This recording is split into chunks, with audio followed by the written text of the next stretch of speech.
안녕하십니까, 여러분. 경쟁이사에 대한 대응과 각 취재 방안을 명확히 설명드리겠습니다. 거기서 그 회사 내 거야. 그걸요? 저 여자가 우리 아버지 유산 저 훔쳤어. 사실이 아니다. 당신이 잘못 알고 있어요. 걸! 기자들이 가득한 기자회견장에 한 남자가 갑자기 뛰어들어와 소리쳤습니다. 거기서 그 회사 내 거야. 저 여자가 우리 아버지 유산을 훔쳤어. 순식간에 기자회견장은 술렁이기 시작했고 수십 대의 카메라가 동시에 한 여자를 향했습니다. 그 회사의 대표 바로 한은수였습니다. 그런데 여러분, 지금은 성공한 회사 대표로 서 있는 이 여자가 불과 몇 년 전까지만 해도 정말 힘겨운 삶을 살고 있었다는 사실 알고 계셨습니까? 남편은 어느 날 엄청난 빚만 남긴 채 사라졌고 시댁 식구들마저 그녀를 버리고 떠나버렸습니다. 그녀에게 남은 것은 병원에 누워있던 시아버지와 강원도 깊은 산골에 있는 작은 땅 문서 한 장뿐이었습니다. 사람들은 모두 말했습니다. 그런 산은 아무 쓸모도 없다. 그냥 팔아서 빚이나 갚아라. 하지만 은수는 그 땅 문서를 끝까지 버리지 않았습니다. 왜냐하면 시아버지가 마지막으로 이렇게 말했기 때문입니다. 은수야, 그 땅은 절대 팔지 마라. 그 말이 어떤 의미였을까요? 그리고 왜 지금 기자회견장까지 와서 저 남자는 모든 것을 빼앗으려 하는 걸까요?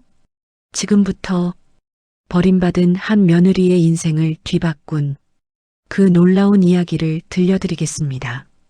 새벽 1시가 넘은 병원 복도는 형광등 불빛 아래 고요하게 잠들어 있었습니다. 은수는 간병인 가운 위에 얇은 점퍼 하나를 걸친 채 엘리베이터를 빠져나왔습니다. 이틀째 제대로 눕지 못한 눈꺼풀이 무거웠고 양손에는 빨래 봉투와 시아버지의 잔반 도시락이 들려 있었습니다. 퇴근이라고 부르기엔 너무 늦었고 귀가라고 부르기엔 너무 지친 시각이었습니다. 집까지는 버스로 2시간 거리였습니다. 은수는 창가 자리에 앉아 유리에 이마를 기댔습니다. 차창 너머로 이 하나씩 흘러가는 동안 그녀는 자신도 모르게 눈을 감았습니다. 오늘 시아버지의 호흡이 조금 고르지 않았던 것, 주치의가 조용히 불러세워 던진 말 한마디가 귓가를 맴돌았습니다. 현관문 앞에 선 순간 은수는 발걸음을 멈추었습니다. 문이 반쯤 열려 있었습니다. 분명히 잠그고 나왔습니다. 그 확신이 있었기에 오히려 발이 굳었습니다. 심장이 느리게 그러나 무겁게 한번 쿵 내려앉는 것을 느끼며 은수는 천천히 문을 밀었습니다. 집안은 텅 비어 있었습니다. 텅 비었다는 말로는 부족했습니다.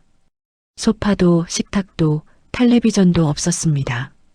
냉장고 자리에는 먼지 테두리만 남아 있었고 신발장에는 가족 누구의 신발도 보이지 않았습니다. 이삿짐 센터가 다녀간 것처럼 그러나 어떤 인사도 없이 흔적만 쓸어담아 가버린 것처럼 집은 낯선 공간이 되어 있었습니다. 은수의 손에서 빨래 봉투가 바닥으로 떨어졌습니다. 소리조차 없이 식탁이 사라진 자리 바닥에 작은 메모지 한 장이 놓여 있었습니다. 손글씨였습니다. 남편의 필체였습니다. 은수는 무릎을 꿇듯 쪼그려 앉아 그것을 집어들었습니다. 손끝이 떨렸습니다. 분노인지 공포인지 아니면 오래전부터 예감했던 무언가가 드디어 실체가 된 것인지 스스로도 알 수 없었습니다. 메모에는 이렇게 적혀 있었습니다. 이 땅이라도 가져가라. 우리 찾지 마라. 그리고 메모 아래 접힌 채로 놓인 서류 봉투가 있었습니다. 강원도 어느 산골의 땅 문서였습니다. 은수는 땅 문서를 펼쳤다가 도로 접었습니다. 손이 말을 듣지 않았습니다. 입술을 깨물었지만 울음이 나오지 않았습니다. 그보다 더 깊은 자리, 목구멍 아래 어딘가가 차갑게 단단해지는 느낌이었습니다. 남편에게 전화를 걸었습니다. 연결음도 없이 곧장 전원이 꺼진 목소리가 흘러나왔습니다. 시어머니 번호로도 걸었습니다. 시누이에게도 걸었습니다. 모두 같은 목소리였습니다. 3번, 4번, 5번. 은수는 차가운 맨바닥에 등을 기대고 앉아 천장을 올려다보았습니다. 페인트가 군데군데 갈라진 천장이었습니다.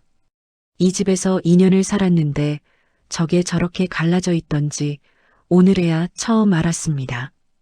그때 현관문 너머에서 쿵쿵 묵직한 발소리가 들려왔습니다. 하나가 아니었습니다. 여럿이었습니다. 문을 두드리는 손이 거칠었고 목소리는 낮고 단호했습니다. 한은수 씨 계시죠? 문 여세요. 오래 기다렸어요. 은수는 천천히 일어섰습니다. 손에는 여전히 딱 문서가 들려 있었습니다. 문을 열기 전에 그녀는 단 한 번 눈을 감았습니다. 짧았지만 그 안에는 2년의 시간이 빠르게 지나갔습니다.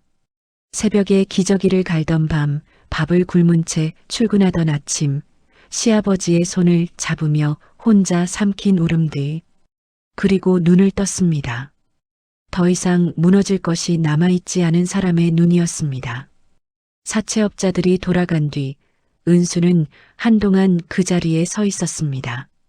빈집 한가운데 가구 하나 없는 맨바닥 위에 홀로 선 채로 발밑에는 그들이 두고 간 서류 한 묶음이 흩어져 있었습니다.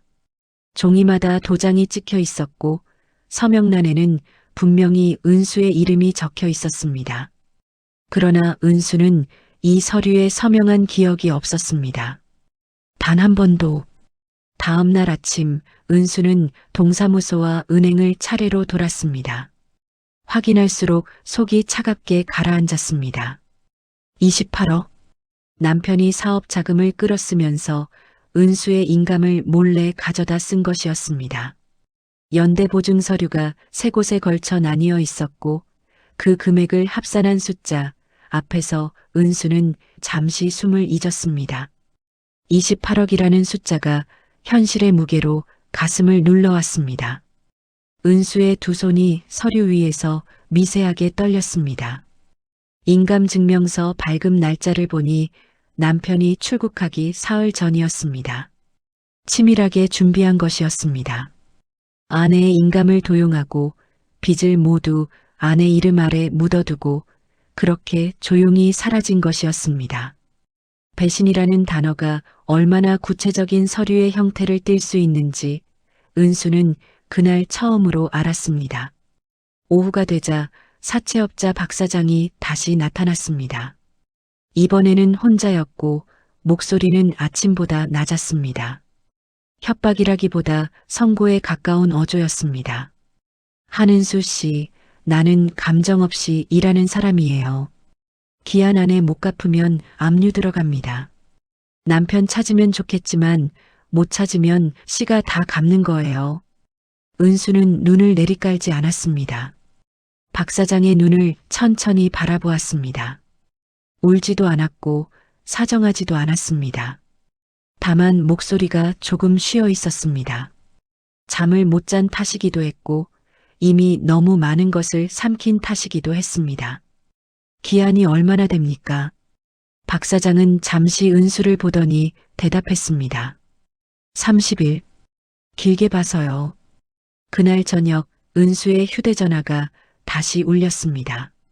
화면에는 시아버지가 입원해 있는 병원 이름이 떠 있었습니다. 수간호사의 목소리는 조심스러웠지만 내용은 조심스럽지 않았습니다. 이번 달 병원비가 미납된 상태이고 보호자 측에서 추가 입금이 없을 경우 다음 주 안에 퇴원 조치가 이루어질 수 있다는 것이었습니다. 의식이 온전하지 않은 환자를, 갈 곳이 없는 환자를 내보낼 수 있다는 말이었습니다. 은수는 전화를 끊고 한참 동안 아무것도 하지 못했습니다. 손이 화면을 꽉 쥐고 있었고 턱이 살짝 굳어 있었습니다. 시아버지는 모르고 있었습니다. 아들이 도망쳤다는 것도 며느리가 혼자 28억짜리 덫안에 갇혀 있다는 것도 그는 그저 오늘도 병실 천장을 바라보며 누군가 손을 잡아주기를 기다리고 있을 터였습니다. 밤 10시 은수는 집 근처 전당포 앞에 서 있었습니다. 유리문 안으로 불빛이 새어나왔습니다. 손에 쥔 것은 결혼 반지였습니다. 18K 세팅의 작은 다이아몬드 하나. 결혼식 날 남편이 손가락에 직접 끼워주면서 웃던 그 반지였습니다. 은수는 오래 들여다보지 않았습니다. 오래 들여다보면 안 된다는 것을 알고 있었습니다. 그냥 문을 열었습니다.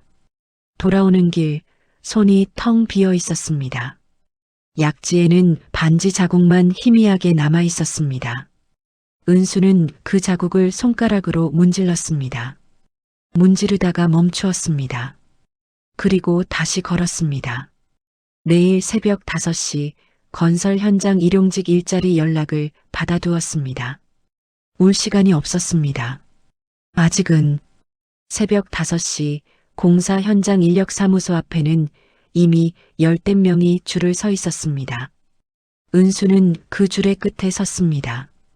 패딩 점퍼 지퍼를 목까지 올려 잠그고 양손을 주머니에 찔러 넣은 채로 앞에 선 남자들이 은수를 흘끔 돌아보았습니다.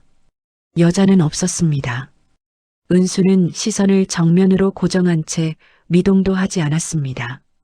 줄이 짧아지고 차례가 왔습니다. 뭐 할 줄 아세요?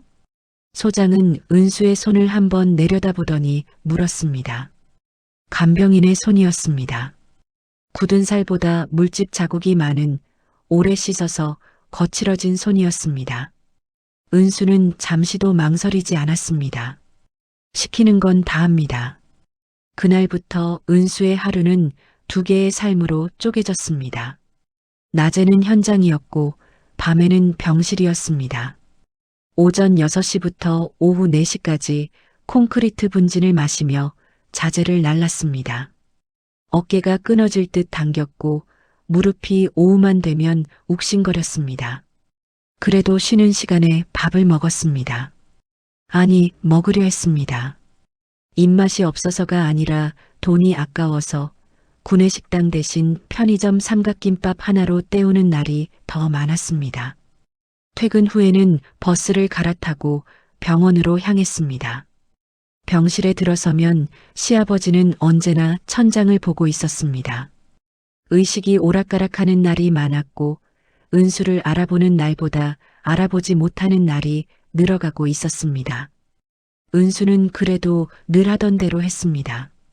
체위를 바꾸어 드리고 입술이 마르지 않도록 거지에 물을 적셔 닦아드리고 소변줄을 확인하고 욕창이 생기지 않았는지 등 쪽을 살폈습니다. 손발이 기억하는 일들이었습니다. 이제는 생각하지 않아도 몸이 먼저 움직였습니다. 새벽 2시가 지나면 병실 복도의 불이 절반으로 줄었습니다. 은수는 그 시간이 되어서야 간이 의자를 끌어다 시아버지 침대 옆에 앉았습니다. 등받이 없는 의자에 등을 구부리고 팔짱을 낀 채로 눈을 붙이는 것이 수면의 전부였습니다. 누운 적이 없었습니다. 누우면 일어나지 못할 것 같아서였습니다. 사흘째 되던 날 현장 소장이 은수를 불렀습니다. 표정이 좋지 않았습니다. 오늘부터 못 쓸 것 같아요. 위에서 연락이 왔는데 시 관련해서 좀 안 좋은 얘기가 돌더라고요. 빚 문제라든지. 박 사장이었습니다. 박 사장 쪽 사람이 현장까지 찾아와 소문을 퍼뜨린 것이었습니다. 다음 현장도 마찬가지였습니다. 일용직 사무소에 얼굴을 내밀면 이미 이야기가 퍼져 있었고 반겨주는 곳이 없었습니다. 은수는 더 먼 동네로 나갔습니다. 버스를 2번 갈아타야 하는 현장이었습니다. 교통비가 하루 일당의 10분의 1을 잘라먹었지만 선택지가 없었습니다. 그러던 어느 날 점심시간 은수는 현장 구석 시멘트 포대 위에 앉아 삼각김밥 비닐을 뜯다가 손을 멈추었습니다. 어지러웠습니다. 그냥 어지러운 정도가 아니라 시야가 하얗게 번지고 귀 안쪽이 멍해지는 느낌이었습니다. 며칠째 제대로 먹지 못한 것이 한꺼번에 밀려오는 것 같았습니다. 은수는 눈을 감고 포대에 등을 기댔습니다. 쓰러지면 안 된다고 입술 사이로 소리 없이 중얼거렸습니다. 쓰러지면 병원비가 나온다고. 지금은 그럴 여유가 없다고. 그때 누군가 옆에 쪼그려 앉는 기척이 났습니다. 같은 현장에서 일하던 중년 여성이었습니다.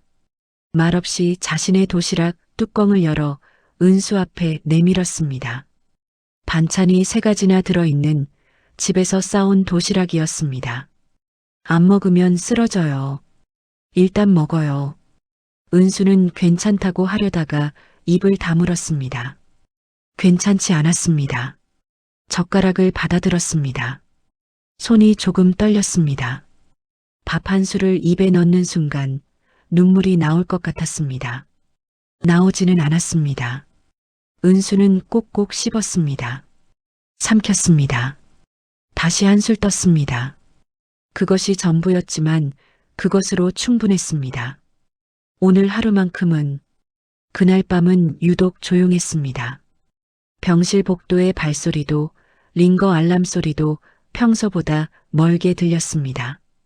은수는 시아버지의 손등에 젖은 거즈를 얹고 있었습니다. 열이 다시 오르고 있었습니다. 사흘째였습니다.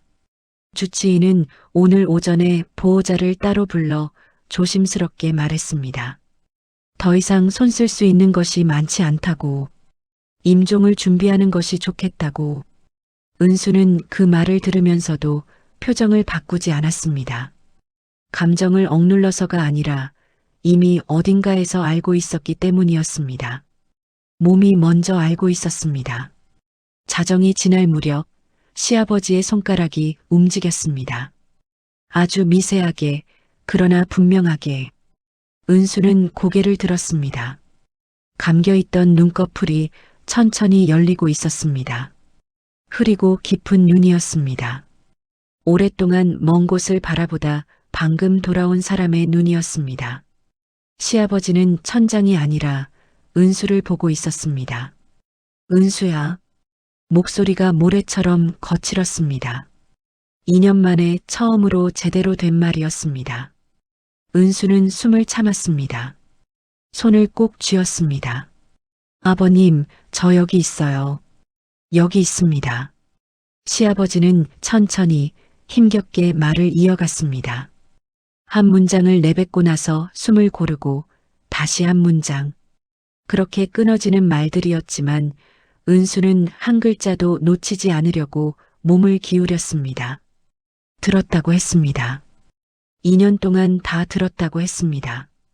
은수가 새벽에 혼자 울던 것도, 배가 고프다고 중얼거리던 것도, 진호가 무슨 짓을 했는지 전화 통화 내용도 전부 들었다고 했습니다. 의식이 없는 줄 알았지만 귀는 살아 있었다고. 눈을 뜰 수가 없었을 뿐이라고.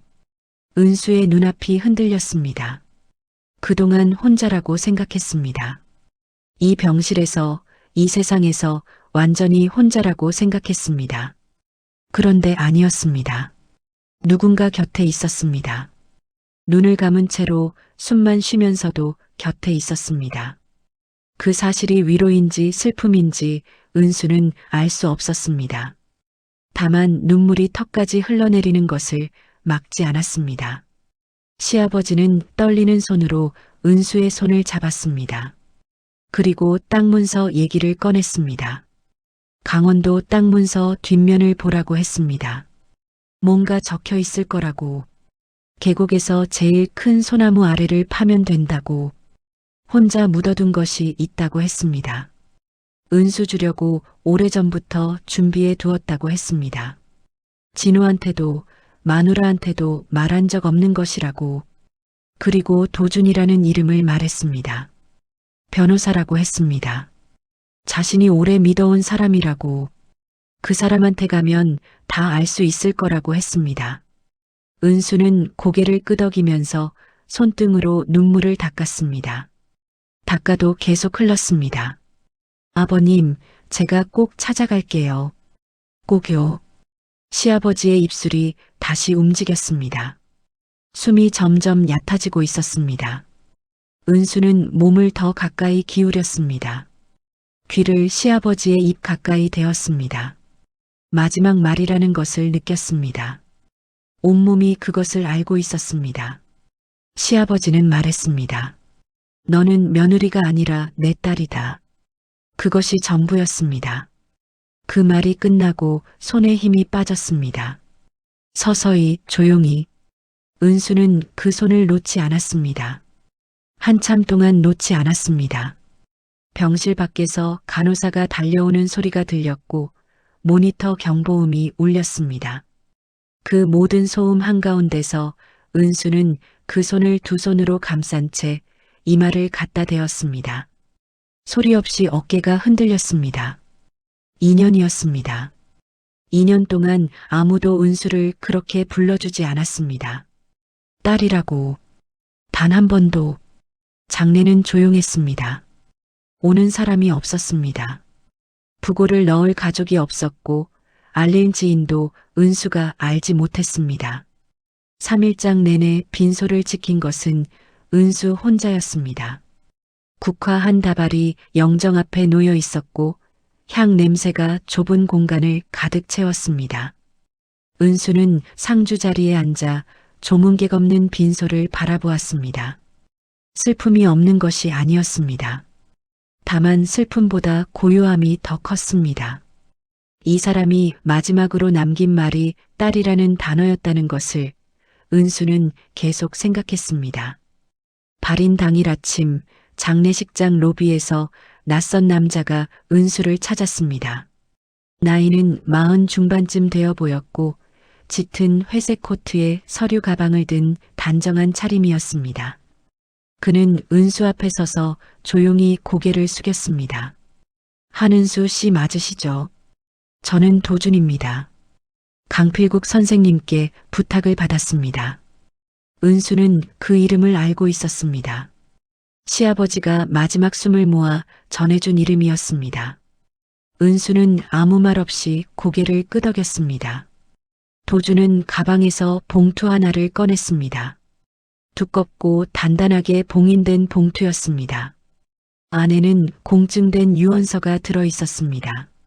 시아버지가 5년 전에 작성해 맡겨둔 것이라고 했습니다. 은수는 봉투를 받아들고 내용을 읽었습니다. 손이 떨렸습니다. 읽으면서 2번 멈추었습니다. 자신의 이름이 수차례 등장했습니다. 재산의 수혜자로, 단독으로. 도준이 말을 이었습니다. 선생님께서 한 가지를 더 맡기셨습니다. 그러면서 작은 봉투를 하나 더 내밀었습니다. 은수가 열자 안에서 열쇠 하나가 나왔습니다.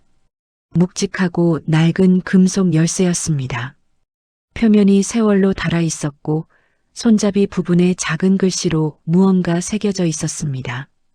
은수는 열쇠를 손바닥 위에 올려놓고 들여다보았습니다. 글씨는 흐릿했지만 읽을 수 있었습니다. 계곡. 그것이 전부였습니다. 어디에 쓰는 열쇠인지는 저도 모릅니다. 선생님이 직접 찾으라고 하셨어요. 땅 문서 뒷면을 보면 안다고 하셨습니다. 은수는 열쇠를 손 안에 꼭 쥐었습니다. 차가운 금속의 감촉이 손바닥에 새겨졌습니다. 발인을 마치고 화장터에서 돌아온 날 저녁 은수는 땅 문서를 다시 꺼냈습니다. 처음 발견했을 때는 제대로 읽지 못했습니다. 그날 밤은 사채업자 소리와 빈집의 공허함이 너무 커서 서류를 들고 있을 힘조차 없었습니다. 그러나 이제는 달랐습니다. 은수는 형광등 아래 앉아 땅 문서를 뒤집었습니다. 뒷면 여백에 연필로 눌러 쓴 글씨가 있었습니다. 오래되어 흐릿했지만 또렷이 읽혔습니다. 계곡 끝 큰 소나무 아래 내가 올 때를 기다리고 있다. 은수는 그 문장을 3번 읽었습니다. 그리고 기차 시간을 검색했습니다. 강원도행 첫 기차는 내일 아침 6시였습니다. 다음 날 새벽 은수는 작은 배낭 하나를 메고 역으로 향했습니다. 배낭 안에는 땅 문서와 열쇠, 갈아입을 옷 한 벌, 그리고 물 한 병이 전부였습니다. 개찰구를 통과하면서 잠깐 멈추었습니다. 뒤를 돌아보지는 않았습니다. 돌아볼 것이 없었습니다. 빈집도 남은 가족도 붙들어야 할 과거도 없었습니다. 기차가 출발했습니다. 창밖으로 도시가 멀어졌습니다. 회색 건물들이 점점 작아지고 하늘이 조금씩 넓어졌습니다. 은수는 열쇠를 주머니에서 꺼내 손안에서 쥐었다 놓았다 했습니다.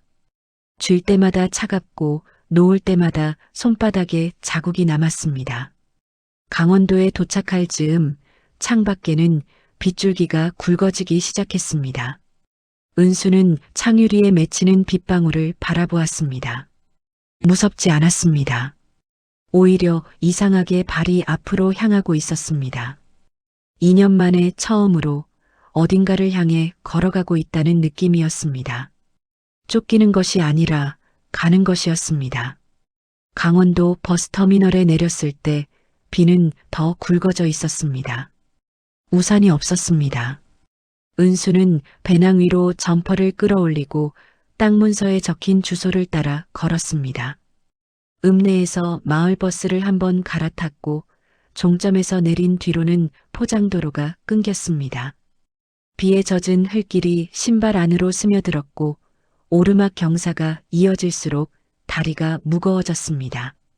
도시에서 태어나 도시에서만 살아온 몸이 처음 맞닥뜨리는 산길이었습니다. 1시간쯤 올랐을까 길이 두 갈래로 나뉘는 지점에서 은수는 멈추었습니다. 어느 쪽인지 알 수 없었습니다. 땅 문서에는 계곡이라고만 적혀 있었습니다. 은수는 귀를 기울였습니다. 빗소리 너머로 가늘게 물소리가 들렸습니다.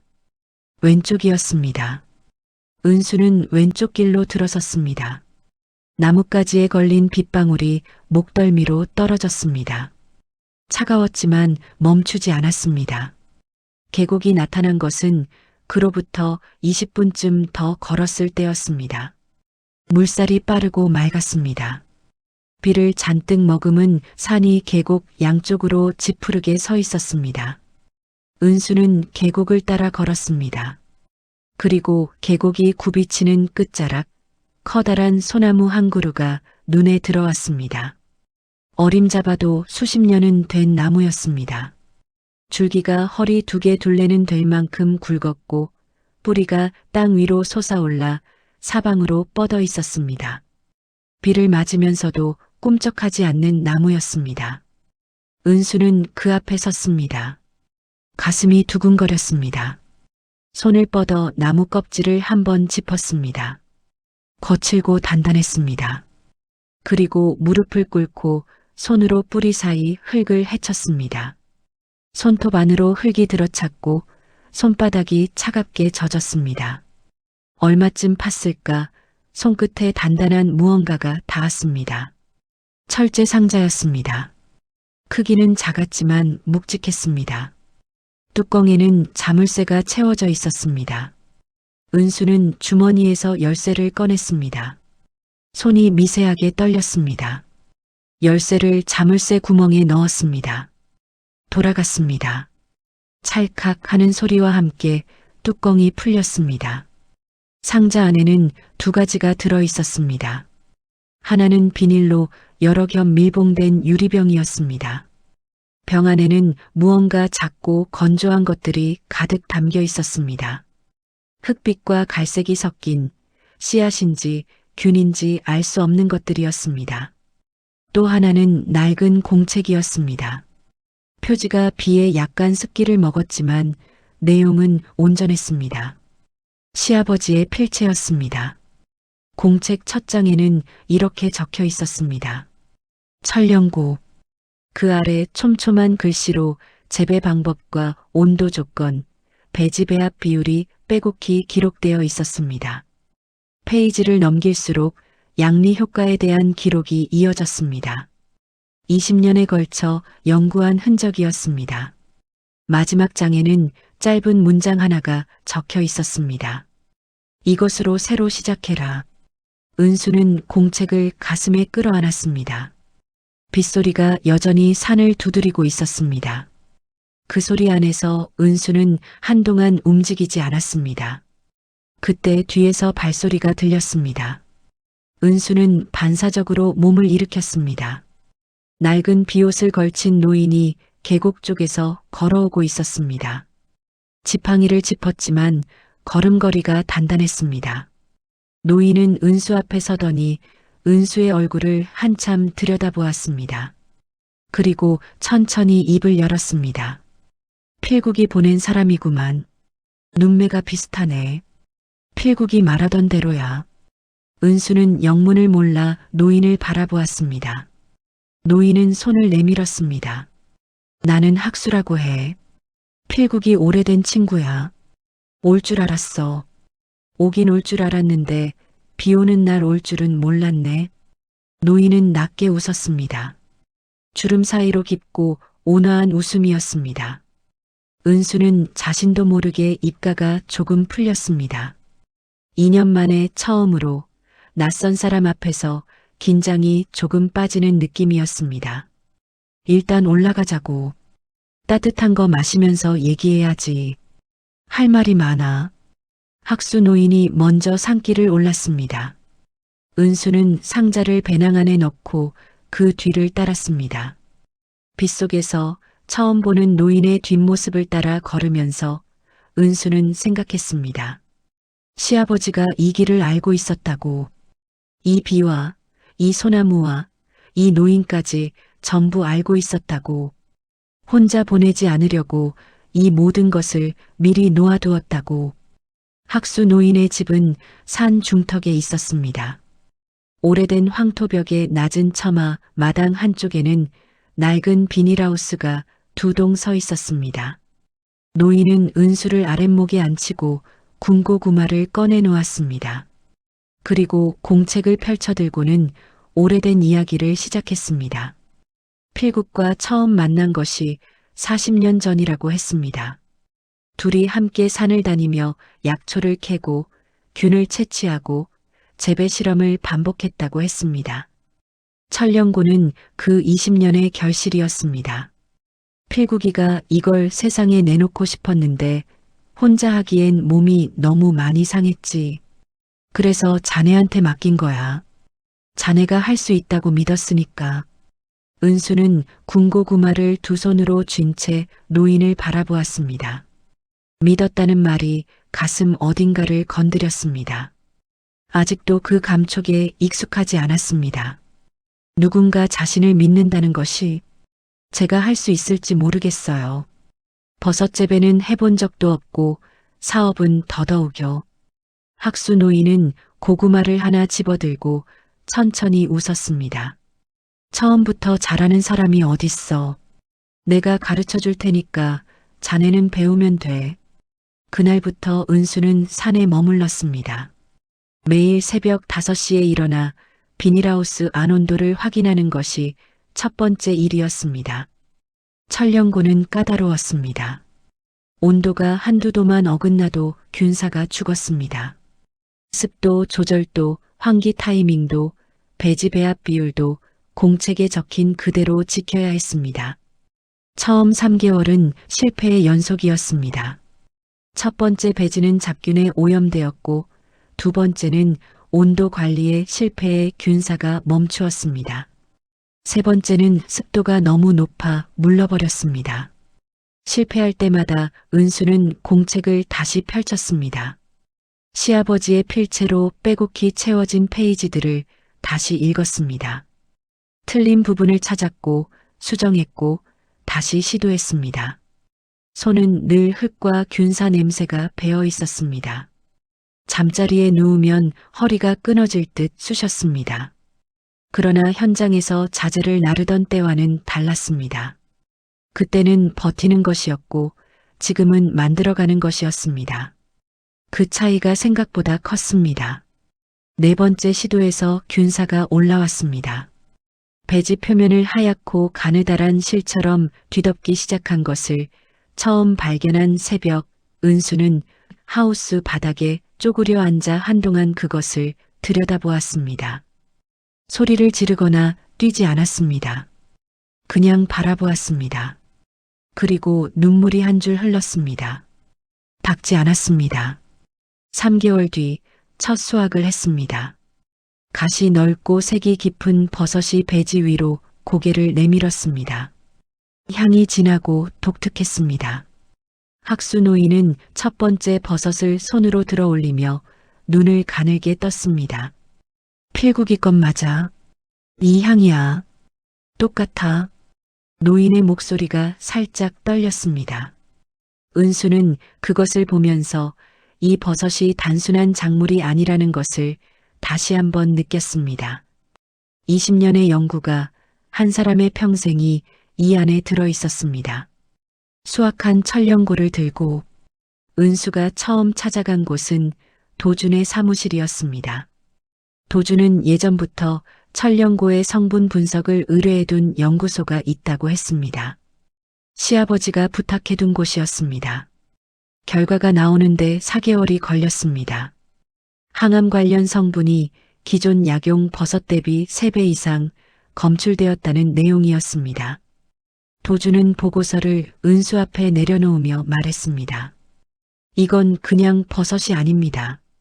특허 출원하고 유통 경로 만들면 시장이 열립니다. 그 즈음 민우가 처음 등장했습니다. 약초 유통 전문가라고 도준이 소개했습니다. 키가 크고 말수가 적은 남자였습니다. 은수가 재배 과정을 설명하는 동안 그는 메모를 빼곡히 했습니다. 설명이 끝나자 그가 처음으로 입을 열었습니다. 홈쇼핑 먼저 뚫읍시다. 스토리가 있으면 팔립니다. 이건 스토리가 있어요. 은수는 민우를 바라보았습니다. 스토리. 그 단어가 어색하게 들렸습니다. 자신의 삶이 누군가에게 팔릴 만한 이야기가 된다는 것이. 그러나 반박하지 않았습니다. 틀린 말이 아니었으니까요. 홈쇼핑 방송은 첫 회 방송 40분 만에 준비 물량이 전부 소진되었습니다. 전화 주문이 끊이지 않았고 방송이 끝난 뒤에도 재주문이 쏟아졌습니다. 은수는 방송 모니터 앞에 앉아 숫자가 올라가는 화면을 바라보았습니다. 손에 땀이 났습니다. 웃어야 할지 울어야 할지 몰랐습니다. 그냥 화면을 바라보았습니다. 28억이라는 숫자가 머릿속을 스쳤습니다. 그 숫자가 오늘을 기점으로 조금씩 달라 보이기 시작했습니다. 그해 겨울, 은수는 회사를 설립했습니다. 이름은 천령이었습니다. 대표이사 하는 수, 서류에 도장을 찍으면서 은수는 시아버지의 공책 마지막 장을 떠올렸습니다. 이것으로 새로 시작해라. 이제야 그 말의 무게를 온전히 느낄 수 있었습니다. 회사를 설립하고 두 번째 봄이 왔을 때 천령은 제법 알려진 이름이 되어 있었습니다. 홈쇼핑 재방송이 거듭되었고 건강 전문 잡지에 천령고가 2차례 소개되었습니다. 항암 연구 논문도 한 편 발표되었습니다. 규모가 크진 않았지만 단단했습니다. 은수는 사무실 한 칸에 직원 셋을 두고 학수 노인의 하우스 옆에 새 비닐하우스를 2동 더 지었습니다. 28억의 빚은 절반 가까이 줄어 있었습니다. 아직 끝나지 않은 숫자였지만 처음으로 줄어드는 숫자가 되었습니다. 그날도 은수는 오전 내내 납품 거래처 미팅을 마치고 사무실로 돌아오는 길이었습니다. 빌딩 로비에 들어서는 순간 은수의 발이 멈추었습니다. 소파에 앉아 있는 세 사람이 눈에 들어왔습니다. 시어머니였습니다. 신우이였습니다. 그리고 그 옆에 5년 만에 보는 남편이었습니다. 남편은 살이 빠져 있었고 얼굴에 그늘이 짙었습니다. 그러나 은수를 발견하자 자리에서 일어나며 익숙한 표정을 지었습니다. 반가운 척, 미안한 척, 그 두 가지가 교묘하게 섞인 얼굴이었습니다. 은수야, 나야, 나왔어. 은수는 그 말을 듣고 아무 감정도 올라오지 않는다는 것을 알았습니다. 분노도 반가움도 두려움도 아니었습니다. 그냥 낯선 사람이었습니다. 5년의 시간이 그렇게 만들었습니다. 시어머니가 먼저 입을 열었습니다. 오랜만이라는 인사는 없었습니다. 목소리는 처음부터 높았습니다. 이게 다 우리 집 재산으로 만든 거잖아. 아버지 땅이고 아버지 영구인데 내가 혼자 다 해먹어? 우리한테도 당연히 권리가 있어. 신우이가 옆에서 거들었습니다. 목소리가 날카로웠습니다. 언니, 그 공책이랑 종균도 원래 우리 아버지 거잖아요. 우리가 상속인이에요. 법적으로요. 은수는 두 사람을 번갈아 바라보았습니다. 2년 동안 단 한 번도 병원에 오지 않았던 사람들이었습니다. 발인 날에도 나타나지 않았던 사람들이었습니다. 은수는 숨을 한 번 고르고 말했습니다. 변호사를 통해 연락 주세요. 그것이 전부였습니다. 은수는 엘리베이터로 걸었습니다. 등 뒤로 시어머니의 목소리가 커졌지만 돌아보지 않았습니다. 사흘 뒤 기자회견이 열렸습니다. 은수가 연 것이 아니었습니다. 남편 쪽에서 연 것이었습니다. 장소는 한중형 호텔 세미나실이었고 기자 10댓 명이 자리를 채웠습니다. 남편이 마이크 앞에 서서 준비된 말을 읽었습니다. 목소리는 안정적이었지만 눈이 가끔 흔들렸습니다. 내용은 이랬습니다. 시아버지의 유언이 위조되었다는 것. 은수가 간병 과정에서 노인의 정신이 흐릿한 틈을 이용해 공증 서류를 조작했다는 것. 원래 유산은 아들인 자신에게 귀속되어야 한다는 것. 그리고 변호사 도준이 은수와 공모해 유언을 조작했다는 것. 은수는 민우에게서 문자로 그 내용을 전달받았습니다. 손에 쥔 휴대전화를 내려다보며 잠시 아무 말도 하지 않았습니다. 창밖으로 하우스가 보였습니다. 천령고가 자라고 있는 하우스가. 은수는 도준에게 전화를 걸었습니다. 도준 씨 들었죠? 들었습니다. 기다리고 있었어요. 사실은. 일주일 뒤 남편 뒤에 대기업 하나가 있다는 사실이 드러났습니다. 민우가 유통업계 인맥을 통해 캐낸 정보였습니다. 천령고의 시장성을 눈여겨본 대기업이 남편 가족에게 접근해 소송 비용을 대는 대신 기술 이전 계약을 요구했다는 것이었습니다. 남편은 도구였습니다. 시어머니도 신우이도 마찬가지였습니다. 그 뒤에 더 큰 손이 있었습니다. 민우가 은수 맞은편에 앉아 서류를 내밀며 말했습니다. 상대가 커졌어요. 하지만 우리한테도 패가 있습니다. 공증 유언서, 시아버지 공책, 재배 이력 전부. 도준 씨도 준비됐고요. 은수는 서류를 받아들고 천천히 읽었습니다. 읽는 동안 눈빛이 흔들리지 않았습니다. 2년 전 빈집 바닥에서 메모를 집어들던 그 손과 지금 이 손은 달랐습니다. 그때는 떨었습니다. 지금은 떨지 않았습니다. 언제 시작합니까? 민우가 은수를 바라보았습니다. 짧은 침묵이 흘렀습니다. 그리고 대답했습니다. 지금이요. 재판은 석 달 동안 이어졌습니다. 상대 측 변호인은 공격적이었습니다. 첫 번째 기일에 제출된 증거는 녹취 파일이었습니다. 도준과 은수가 유언 내용을 사전에 조율했다는 내용의 대화가 담겨 있다고 했습니다. 법정안이 술렁였습니다. 방청석에는 기자들이 앉아 있었고 남편 가족이 나란히 자리를 채우고 있었습니다. 시어머니는 고개를 꼿꼿이 세우고 있었고 신우이는 은수를 향해 눈을 가늘게 떴습니다. 은수는 피고석에 앉아 정면을 바라보았습니다. 심장이 빠르게 뛰었습니다. 그러나 손은 무릎 위에 가지런히 놓여 있었습니다. 흔들리는 것을 보여주지 않았습니다. 2년 동안 간병인 가운을 입고 새벽 복도를 걸으며 단련된 것이 있다면 그것은 바로 이것이었습니다. 무너지더라도 지금은 아니라는 것을. 도준이 일어섰습니다. 상대 측이 제출한 녹취 파일을 법원 감정기관에 분석 의뢰한 결과가 나왔다고 했습니다.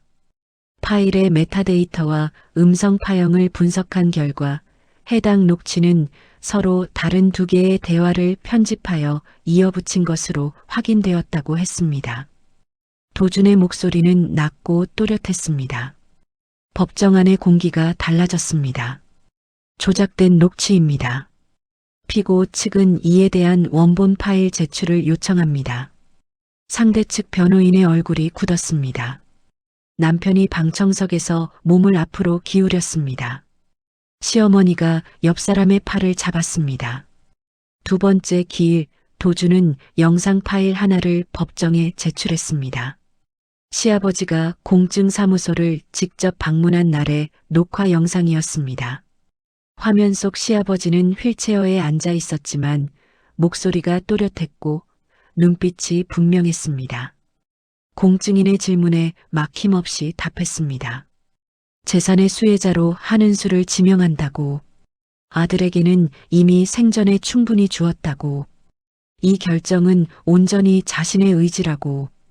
영상이 끝나자 법정이 한동안 조용했습니다. 은수는 화면에서 시선을 거두지 못했습니다. 시아버지의 얼굴이었습니다. 병실에서 보던 그 얼굴이 아니라 그보다 몇 년 전의 얼굴이었습니다. 눈에 힘이 있었습니다. 자신이 무엇을 하는지 정확히 알고 있는 사람의 눈이었습니다. 은수는 입술을 꾹 눌렀습니다. 세 번째 기일에 박 사장이 증인으로 출석했습니다. 은수를 괴롭히던 사채업자였습니다. 법정에 들어서는 그의 얼굴에는 예전의 기세가 없었습니다. 도준이 그를 신청한 것은 단순한 빚 문제 때문이 아니었습니다. 박 사장은 증언대에서 천천히 말했습니다. 남편이 출국하기 전에 자신을 찾아와 은수 몫의 수면제를 구해달라고 부탁한 적이 있다고. 은수가 잠든 사이 인감을 꺼내기 위해서였다고. 그 부탁을 들어줬다고. 목소리가 끝으로 갈수록 작아졌습니다. 법정 안이 다시 술렁였습니다. 이번에는 아까와 다른 술렁임이었습니다. 남편이 방청석에서 자리에서 일어나려다 옆에 있던 변호인에게 제지당했습니다. 시어머니가 손으로 입을 가렸습니다. 신우이는 고개를 숙였습니다. 은수는 그 광경을 바라보면서 이상하게도 울고 싶지 않았습니다. 소리치고 싶지도 않았습니다. 그냥 알게 되었습니다. 그때 자신이 얼마나 깊이 잠들었었는지, 왜 그날 새벽에 유독 몸이 무거웠는지 모르던 것이 아니었습니다. 알면서도 믿고 싶지 않았던 것이었습니다. 그것이 이제 사실로 확정되었습니다. 판결이 난 것은 그로부터 3주 뒤였습니다. 유언은 유효하다는 것, 상대 측의 청구는 기각된다는 것, 그리고 인감 도용과 수면제 투약 사실에 대해 별도 형사고발을 권고한다는 내용이었습니다. 판사의 목소리가 법정을 울리는 동안 은수는 눈을 감고 있었습니다.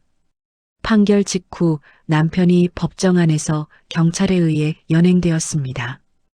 은수는 그 장면을 보지 않았습니다. 등을 돌렸습니다. 보고 싶지 않아서가 아니었습니다. 더 이상 그쪽을 볼 이유가 없었기 때문이었습니다.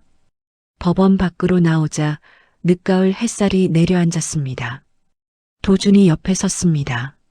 민우가 조금 뒤에 섰습니다. 아무도 말하지 않았습니다. 그 침묵이 불편하지 않았습니다. 은수는 눈을 가늘게 뜨고 하늘을 올려다보았습니다. 파랬습니다. 이상하리만큼 선명하게 파랬습니다. 밥 먹으러 가시죠. 은수가 먼저 말했습니다. 도준과 민우가 동시에 웃었습니다. 셋은 나란히 걸었습니다. 긴 싸움이 끝난 사람들의 걸음이었습니다. 판결이 나고 1년이 지났습니다. 철령은 그 사이 직원 12명의 회사가 되었습니다. 비닐하우스는 강원도 산자락의 6동으로 늘었고 철령고는 국내 건강식품 시장에서 꾸준히 이름을 올리고 있었습니다. 항암 임상 연구를 진행 중인 대학병원과 협약도 맺었습니다. 28억의 빚은 마지막 한 푼까지 모두 갚았습니다. 은수가 도준 사무실에 들러 완납 확인서를 받아든 날, 두 사람은 아무 말도 하지 않았습니다. 그냥 서로를 바라보았습니다. 말이 필요 없었습니다. 그해 가을, 은수는 재단 설립 서류에 서명했습니다. 이름은 필국재단이었습니다. 간병인을 지원하는 재단이었습니다. 생활비가 없어 일용직을 전전하는 간병인에게 긴급 생활비를 지원하고 일자리와 법률 상담을 연결해주는 곳이었습니다. 은수가 직접 설계한 프로그램이었습니다. 자신이 겪었던 것을 누군가는 겪지 않았으면 한다는 마음으로 만든 것이었습니다. 재단 현판식 날 학수 노인이 강원도에서 올라왔습니다. 노인은 현판 앞에 서더니 한참 동안 이름을 들여다보았습니다. 필국이가 좋아하겠어. 분명히 좋아할 거야. 은수는 노인의 옆에 서서 고개를 끄덕였습니다. 눈이 뜨거워졌지만 이번에는 참지 않았습니다.